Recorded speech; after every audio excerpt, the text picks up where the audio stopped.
يا أول ابتلاء يتحب، وأول ذنب منساهوش،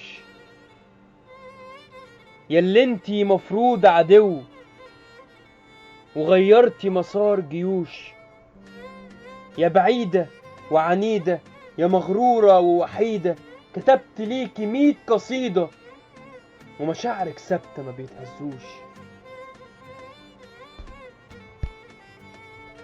سحرتني ولا سحرت لي،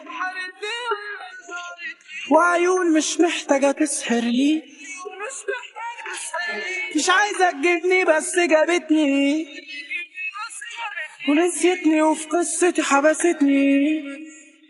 ولو قاعد بفكر فيك كتير بالي عليك مشغول، وانا بتصعب علي حالي وانا بكتب لك كلام معسول، بعيد عن عيني ويا عيني مع غيري ومش مبسوط. ده انا ضيع عمري يا عمري واحبك حب مش مشروط.